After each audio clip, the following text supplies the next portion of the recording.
아멘. 마스크를 끼고 예배 자리에 나와서 성경 구절 한 구절 읽는 것도 참 쉽지 않겠다 그런 이제 생각이 듭니다.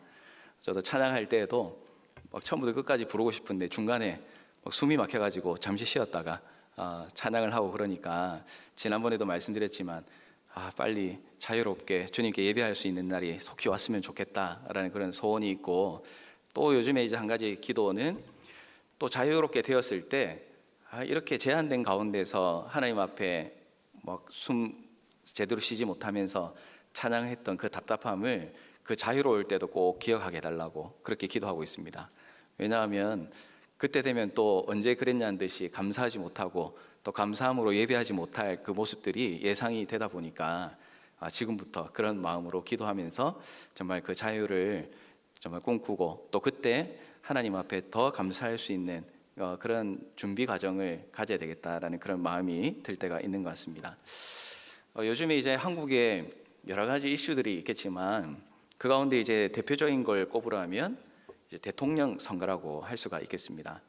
뉴질랜드에 시민으로 사시는 분들은 이제 투표권이 없어서 조금 관심이 덜할 수도 있겠다 싶지만 저는 아직 투표권이 있어가지고 이번 주에 가서 투표를 하려고 신청을 해 놓았습니다.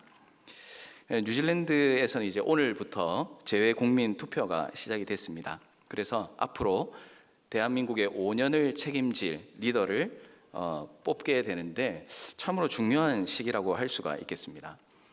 저는 이제 잘 몰랐는데 이번에 투표를 신청하니까 안내문이 오더라고요. 근데 대통령 후보자 명단이 오고 그리고 그 후보가 어떤 공약을 했는지 그 공약도 같이 메일로 보내주더라고요. 참 좋은 시대를 살고 있는 것 같습니다. 근데 뭐 공약을 보고 놀란 건 아니고요. 제가 뭘 보고 놀라게 되었냐면 대통령 후보 숫자를 보고 제가 깜짝 놀랐습니다. 저는 1번부터 4번까지 혹은 5번까지만 있나 막연하게 생각을 했는데 이 메일을 열어보니까 여러분 후보가 몇 명인지 아십니까? 14명이 대통령 후보로 있더라고요. 보면서 이분들은 누구시고 왜 나왔을까? 그분들한테는 좀 죄송한 이야기지만 언뜻 보았을 때 분명히 안 될 텐데 왜 나오실까? 이제 그런 생각이 좀 자연스럽게 들기도 하고 또 이분들은 어떤 분인지 또 궁금해서 또 찾아보게 되기도 하고 그런 또 여러 가지 시간들을 가지게 되는 것 같습니다. 그런데 이제 후보가 많고 또 유력 후보가 있다 하더라도 우리가 이제 그 대통령의 개인사를 세세하게 잘 아는 분들은 아마 거의 없으리라 그렇게 생각을 합니다. 이제 그러다 보니까 뉴스를 통해서 이런저런 정보를 알아가게 되고 또 그 정보를 토대로 해서 이 대통령 후보가 어떤 공약을 가지고 있고 또 어떤 삶을 살았고 이런 것들을 평가하게 되고 또 누구한테 투표를 해야 되겠다라는 그 투표자를 좀 좁혀가는 과정들을 가지게 되는 것 같습니다. 그런데 이제 이맘때 때면은 꼭 문제가 되는 게 있습니다. 뭐 여러 가지 문제가 있겠지만 그 가운데 대표적인 것이 무엇이냐면 가짜 뉴스라고 할 수가 있겠습니다. 그래서 이 뉴스를 보면 뭐 어떤 후보의 어떤 문제 때문에 굉장히 뭐 난리가 나고 이 후보는 완전히 이제 대통령 후보에서 그냥 나가야 되는 그런 사람인 것처럼 보도가 되었는데 또 좀 며칠 지나고 나면 그게 뭐 해프닝으로 지나가기도 하고 또 누군가가 잘못된 정보를 통해서 그런 기사가 나갔다, 뭐 기사가 바로 잡히기도 하고 정말 혼란스러운 이제 그런 시기들을 보내는 것을 경험하게 됩니다. 그래서 이제 그런 뉴스를 보다 보니까 이 가짜 뉴스를 분별하는 4가지 방법이 있더라고요. 그래서 보니까 이 뉴스의 출처를 잘 파악해라라는 겁니다. 그래서 우리도 막 뉴스를 듣고 그 내용을 접하면 세상에 어떻게 이런 사람이 후보가 되냐라고 흥분해가지고 그 내용을 나하고 친한 사람 또 이 정보를 알아야 될 것 같은 사람한테 그대로 막 전달하는 경우가 있죠. 그런데 그러기 전에 이 뉴스가 도대체 어디에서 출처가 된 것인지 또 이 정보와 내용은 어디에서부터 비롯된 것인지 우리가 냉철하게 살펴보아야 하는 필요가 있습니다. 또 한 가지가 무엇이냐면 작성자를 확인하라라고 이렇게 이야기를 합니다. 그래서 이 기사를 쓴 사람이 정말로 대중적으로 또 사회적으로 인정을 받는 사람이 쓴 것인지 아니면 정말 처음 보는 정말 이 사람이 기자가 맞는지 싶은 정도의 사람이 쓴 기사인지 이런 정도는 우리가 그 기사의 진위를 파악하는데 작성자를 통해서 간접적으로 확인을 할 수가 있다라는 것이죠. 그리고 세 번째로는 근거 자료를 확인하라라고 이야기를 합니다. 그래서 그 한 기사만 보지 말고 다른 신문사나 또 다른 어떤 주장하는 매체에서 이 내용과 같은 내용을 하고 있는가, 이런 것들을 확인을 해야 된다는 것이죠. 그리고 네 번째로는 자신의 선입견을 점검하라라고 이렇게 이야기를 합니다. 뉴스를 보고 다양한 그런 이야기들을 접하면 세상에 이런 사람도 있고 저런 사람도 있고 정말 많은 정보가 있구나라는 것을 이제 깨닫게 되는데, 근데 이제 그 가운데 내가 가지고 있는 생각과 내가 가지고 있는 편견이 이것이 사실이다 거짓이다를 혹시 결정하는데 주요적인 영향을 미치지 않느냐, 이거를 이제 스스로 파악을 할 필요가 있다라는 것이 이 가짜 뉴스를 구별하는 네 가지 방법 가운데 있더라고요. 이 가짜 뉴스에 많이 나타나고요. 그리고 가짜 뉴스를 분별할 수 있는 방법도 다양하게 나타나고 있지만, 그러나 이 문제의 핵심이 무엇이냐면 가짜 뉴스는 힘이 있다라는 그런 이야기입니다. 이 가짜 뉴스는 생기기 시작하면 우리를 혼란스럽게 만듭니다. 가짜 뉴스가 돌면서 이 후보자가 정확히 어떤 사람인지를 파악하는데 방해를 합니다. 분명히 그 사람은 좋은 뜻으로 했던 그 일이 이 가짜 뉴스를 통해서 완전히 범죄자처럼 나쁜 일을 했던 사람처럼 바뀌기도 하고, 또 어떤 때는 그 사람이 하지도 않았던 일이 이 가짜 뉴스를 통해서 마치 그 사람이 했던 일인 것처럼 바뀌기도 합니다. 그래서 우리는 누구의 말이 사실인지 또 뭐가 진실인지 여전히 헷갈리는 그런 상태로 투표장에 가게 되고, 또 그런 찝찝함을 가지고 투표를 해 나갈 수밖에 없는 우리의 한계가 있다라는 것을 우리가 한번 생각해 볼 필요가 있을 것 같습니다. 오늘 이 가짜뉴스, 또 이 가짜뉴스에 현혹되고 또 혼란스러운 이 사회에 대해서 말씀을 드린 것은, 우리가 읽었던 이 예레미야서의 배경이 마치 이 가짜뉴스가 난무하는 시대와 같은 그런 모습이었기 때문에 그렇습니다. 분명히 하나님은 한 분이시고 하나님께서 말씀하신 명령도 하나입니다. 그런데 이 하나님의 말씀을 듣고 그 하나님의 말씀을 전하는 예언자들이 두 부류로 나뉘게 되었다는 것이죠. 편의상 두 부류를, 한 부류는 참 예언자, 또 다른 한 부류는 거짓 예언자라고 이렇게 칭할 수가 있겠습니다. 우리는 이제 참 예언자, 거짓 예언자 하면 누가 하나님의 말씀을 제대로 전한 사람인지 누가 잘못 전한 사람인지 우리는 이제 잘 분류를 할 수가 있습니다. 하지만 이 말씀의 배경에 나오는 이스라엘 백성들은 굉장히 혼란을 겪습니다. 누가 참 예언자인지 누가 거짓 예언자인지 구별하기가 어려웠고, 그리고 더 큰 문제가 무엇이었냐면 이 거짓 예언자들의 그 이야기에 많은 사람들이 귀를 기울이고 또 그 의견에 동조해 나가기 시작했다라는 것입니다. 참 예언자와 거짓 예언자가 등장을 하고, 그리고 참 예언자와 거짓 예언자들의 대립이 생겨나는 것은 이 유다 땅이 멸망하기 직전에 굉장히 심각한 모습으로 등장을 합니다. 예루살렘과 유다의 운명과 관련해서 수많은 예언자들이 여호와의 이름으로 예언을 했습니다. 그런데 예언의 내용이 다르다고 말씀을 드렸죠. 누군가는 거짓으로 하나님의 이름을 들먹이기 시작합니다. 그런데 안타깝게도 많은 예언자들이 하나님을 가까이 하지 않는 그런 자들이었습니다. 정확하게 이야기를 하면 하나님은 이 유다가 멸망할 것이다 라고 말씀을 하셨습니다. 그런데 거짓 예언자들은 이 하나님의 말씀을 어떻게 증거하냐면 하나님께서 유다를 회복시켜 주실 것이다 라고 그렇게 전달을 하는 것입니다. 사람들은 도대체 무엇이 참이고 거짓인지 혼란스러워하게 되는 것이죠. 오늘 우리들도 하나님의 말씀을 분명히 듣고 가까이하며 살아가고 있습니다. 그런데 많은 그리스도인들이 이 하나님의 말씀, 똑같은 성경 말씀을 우리가 대하고 살아가지만, 그러나 그 말씀 앞에서 서로 다른 행동을 하며 살아가는 경우를 종종 발견하게 됩니다.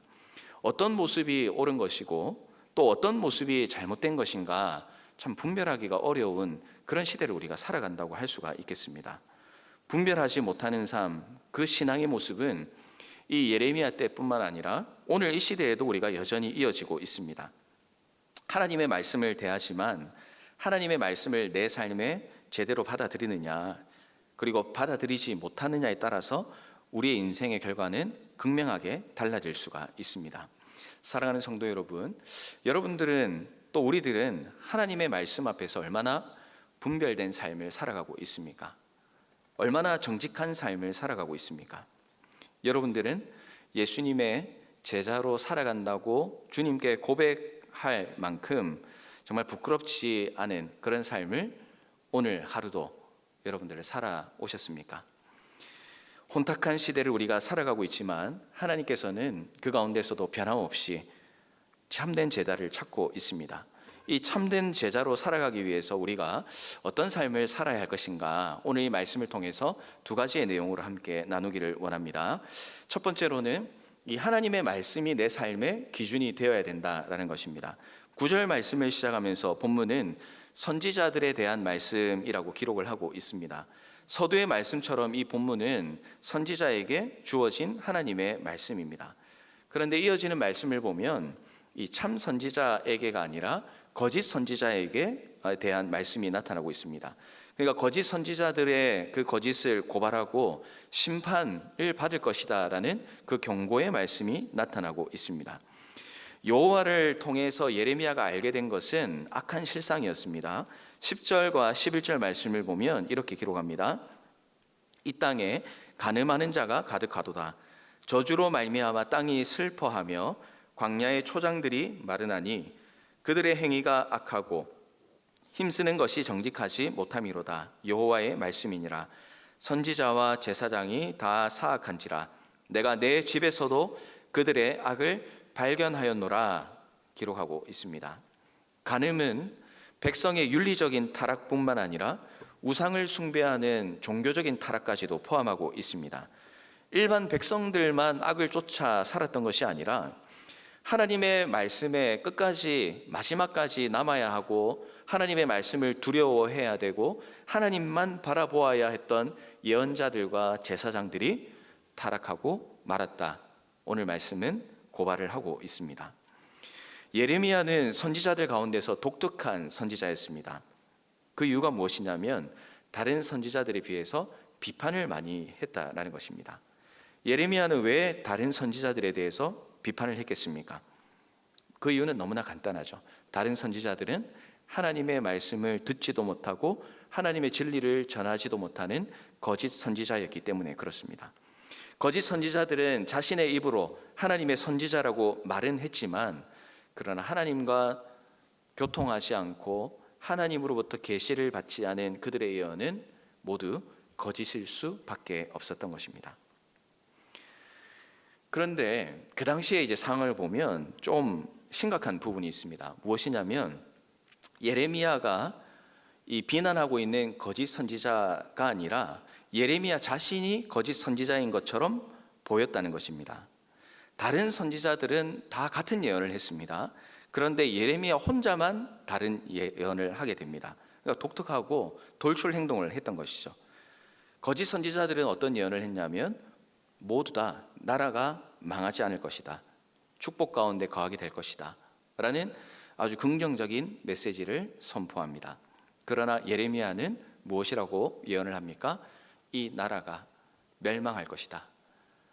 처절하게 망하게 될 것이다. 심판을 받게 될 것이다. 그렇게 예언을 합니다. 더군다나 적국이었던 이방 나라였던 이 바벨론에 우리가 항복해야 된다. 우리가 두 손 들고 항복해야지만 우리가 그나마 목숨이라도 살 수 있다라고 백성들에게 메시지를 전달했다라는 것입니다. 자, 이 이야기를 여러분들이 들었다면 어떻게 생각하시겠습니까? 나라를 팔아 넘기려고 하는 그런 선지자처럼 보이고 우리가 다 망하고 죽을 것이다 라고 예언하는 이 선지자가 참 선지자로 보이겠습니까? 거짓 선지자로 보이겠습니까? 또 그런 이야기를 듣고 싶겠습니까? 듣기 싫겠습니까? 우리가 이런 질문만 들어도 이런 이야기 우리가 별로 듣고 싶지 않고 망한다는 걸 생각하기도 싫고 누군가에게 항복한다는 것도 우리의 자존심이 허락하지 않는 내용임에 틀림이 없습니다. 당시 사람들에게 예레미야는 나라를 바벨론에 넘기려고 하는 거짓 선지자처럼 비춰주었던 것입니다. 예레미야도 사람이었습니다. 예레미야도 다른 사람들이 듣기 싫은 이런 말 전하는 것이 굉장히 싫었을 것입니다. 자기도 조금이라도 희망이 있다면 희망의 메시지를 전하고 싶고, 또 사람들에게 위로를 전하고 싶고, 그렇게 사람들에게 존경받는 삶을 살고 싶었을 것입니다. 그러나 이 예레미야는 분명한 기준이 있었습니다. 무엇이냐면 자신의 유익을 위해서 사는 것이 아니라 하나님의 명령을 쫓아 살겠다. 그리고 자신의 유익보다는 백성이 회개하기를 원했습니다. 예레미야는 하나님의 말씀을 들으면서 타락하고 부패한 유다가 하나님의 심판을 받고 파멸에 이르게 될 것을 알기 시작하면서부터 이 예레미야는 극심한 고통을 느꼈습니다. 이 악한 세상을 보면서 마음의 고통을 느꼈고, 또 그 고통이 있었기 때문에 백성은 싫었지만 자기를 경멸하고 자기를 증오하는 눈빛으로 쳐다보는 그들을 만나는 것조차 힘들었지만, 그러나 그들에게 다가가서 하나님의 말씀을 전했습니다. 사람에게 듣기 좋은 소리가 아니라 하나님의 말씀을 제대로 전할 때에 한 명이라도 살 수 있는 기회가 있다는 것을 예레미야는 알고 있었기 때문에 그렇습니다. 사랑하는 성도 여러분, 우리가 이 시대를 살아갈 때에 다 동의하는 것 중에 하나가 참 악한 시대를 살아간다, 그렇게 우리가 말할 때도 있고, 또 그런 느낌을 가지고 살아가고 있습니다. 여러분들은 어떤 마음을 가지고 살아갑니까? 이 세상을 살아갈 때 세상이 좋아하는 말, 또 세상이 좋아하는 일, 서로 눈 감아 줄 수 있는 그런 일들을 해나가면 우리의 삶이 편할 수 있습니다. 싫어하는 소리 들을 이유도 없습니다. 하나님의 말씀대로 살지 않고 세상의 방법으로 타협하면서 살아가면 사람들과 원만한 관계를 맺으면서 또 서로 원하는 것을 주고받으면서 살아갈 수가 있습니다. 그런데 하나님께서는 이런 세상의 방법을 싫어하신다고 말씀을 하십니다. 성도는 이 악한 세상을 바라보면서 세상은 그렇게 살아갈 수 있겠지라고 막연하게 용인하면서 살아가는 것이 아니라, 이 악한 세상을 바라볼 때에 예레미야가 느꼈던 것처럼 거룩한 부담감과 또 마음 아픈 그런 심정을 느껴야 합니다. 말씀대로 살아가지 못하는 것에 대한 안타까움을 가져야 되고, 또한 하나님의 말씀을 경멸하는 이 시대를 향하여 우리는 거룩한 분노를 품을 수가 있어야 합니다. 이런 세상이 결국은 하나님의 심판을 받고 멸망할 것이라는 것에 대해서 우리는 슬퍼하고 안타까워해야 한다는 것입니다. 이런 어두운 세상을 밝히라고 우리를 주님께서 빛이라고 말씀을 하셨고, 또 썩어가는 세상을 회복시키라고 우리를 소금이라고 말씀하셨습니다. 우리는 이런 놀라운 사명을 가지고 있는 존재인 것입니다.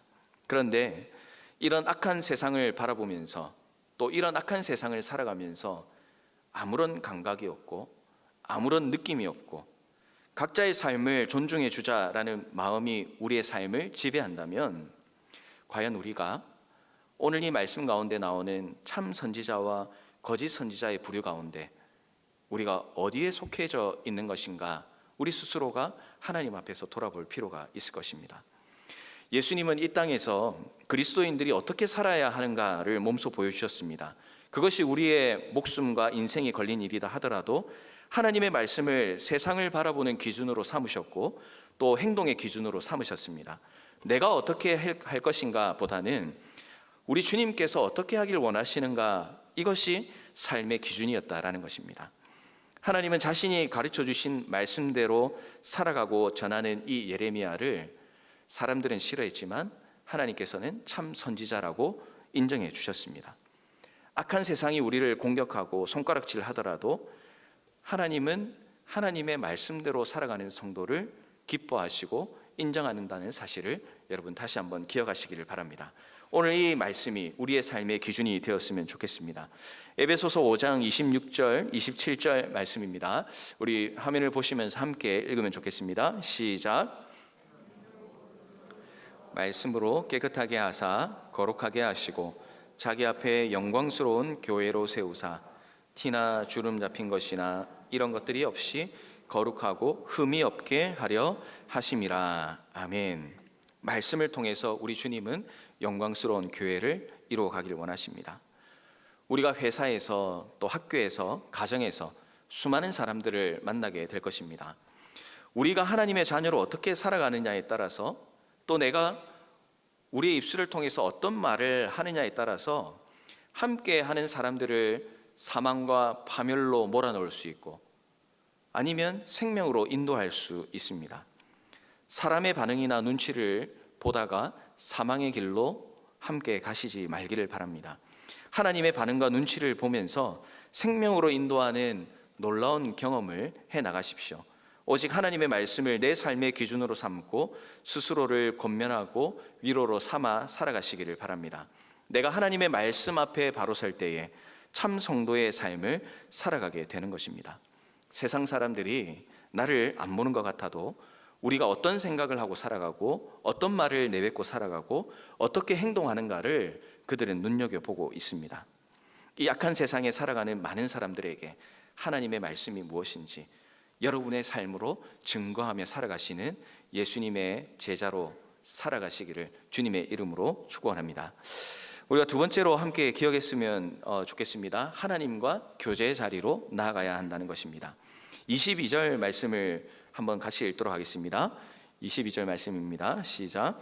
그들이 만일 나의 회의에 참여하였더라면 내 백성에게 내 말을 들려서 그들을 악한 길과 악한 행위에서 돌이키게 하였으리라 기록하고 있습니다. 거짓 예언자는 여호와의 입이 아니라 자신의 입에서 나오는 예언을 하였고 또 헛된 소망을 심었습니다.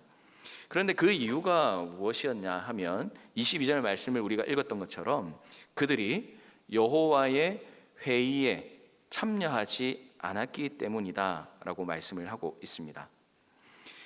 회의를 통해서 정보를 전달받아야 되는데 여호와의 회의에 그들이 참여하지 않았다는 것입니다. 그러니까 무슨 말을 해야 되는지 그들이 알지 못하는 것이죠. 그 결과 여호와의 말씀에 순종하지 못하고 여호와의 말씀을 알 수도 없고 악인이 악인을 위로하는 그런 비참한 상황이 되고 만 것입니다. 그래서 여호와께서는 19절의 말씀처럼 여호와의 노여움이 일어나 폭풍과 회오리 바람처럼 악인의 머리를 칠 것이다 라고 말씀을 합니다. 이것이 여호와의 회의에 참여하지 않은 결과라고 할 수가 있는 것입니다. 그러나 만약에 그들이 하나님의 회의에 참여를 했다면 어떻게 되었겠습니까? 그들은 참된 예언을 했을 것입니다. 하나님의 회의에 참석한다. 이것은 무엇을 의미하겠습니까? 하나님과 교제하는 것을 말합니다. 하나님과 교제하는 시간을 가졌다면 그들은 백성들이 사망의 길이 아니라 생명의 길로 갈 수 있도록 인도해 줄 수 있었습니다. 거짓 예언자가 된다. 많은 노력 필요 없습니다. 하나님과의 교제가 끊어지는 그 순간에 그의 삶은 거짓 예언자가 되는 것입니다. 본문은 성도가 하나님과 교제하는 것이 얼마나 중요한 것인가를 다시 확인시켜 줍니다.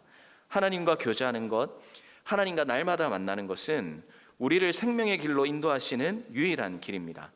우리는 하나님과 하나 되고 교제한다는 것이 우리의 삶에서 얼마나 큰 유익이 되는 것을 삶에서 경험해 나가야 합니다. 우리가 오늘 이 예배 자리에 나오는 것은 하나님의 회의에 참석한 것임을 믿으시길 바랍니다. 하나님 오늘 이 저녁에 회의에 참여한 우리를 말씀과 기도의 자리로 나온 우리를 분명히 기쁘게 여기실 것입니다. 그러나 우리가 더 기억해야 하는 것은 우리의 매일매일의 삶이 하나님과 교제하고 하나님과 만나고 하나님의 회의에 참여하는 삶이 되어야 한다는 것입니다. 예배의 자리에 물리적으로 나오는 것도 중요하지만 더 중요한 것은 하나님의 뜻이 내 삶에 이루어지기를 기도해야 합니다.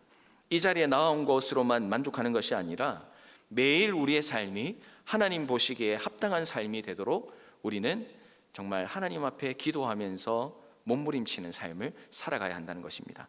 디모데후서 2장 4절은 이렇게 말씀합니다. 너는 그리스도 예수의 좋은 병사로 나와 함께 고난을 받으라. 병사로 복무하는 자는 자기 생활에 얽매이는 자가 하나도 없나니 이는 병사로 모집한 자를 기쁘게 하려 함이라. 아멘. 하나님께서 우리를 군사로 불러주셨습니다.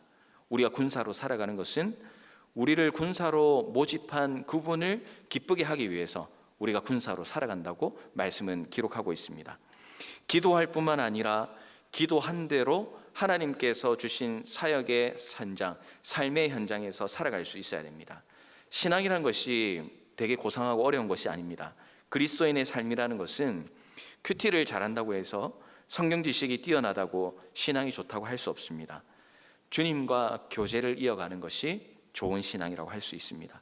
주님을 신뢰하고 어려움이 생길 때 주님 먼저 찾고, 힘들 때 주님께 먼저 고민을 털어놓고 기도하고, 문제가 있을 때 주님으로부터 해결책을 찾으려고 하는 이런 삶이 우리 가운데 자연스럽다. 그렇다면 우리는 하나님과의 회의가 잘 진행되고 있다라고 평가해 볼 수가 있는 것입니다.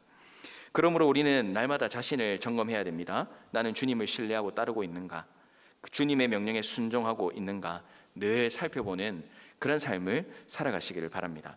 살아가는 순간마다 이 일을 하나님께서 기뻐하실까? 끊임없이 하나님 앞에 질문을 던지는 회의의 시간을 가지십시오. 그리하여서 하나님께서 기뻐하시는 성도의 삶을, 그리고 회의의 기쁨을 매일마다 누리며 살아가시는 모든 성도님들, 또 제자훈련에 참여하신 우리 훈련생 여러분들 되시기를 주님의 이름으로 부탁을 드리겠습니다.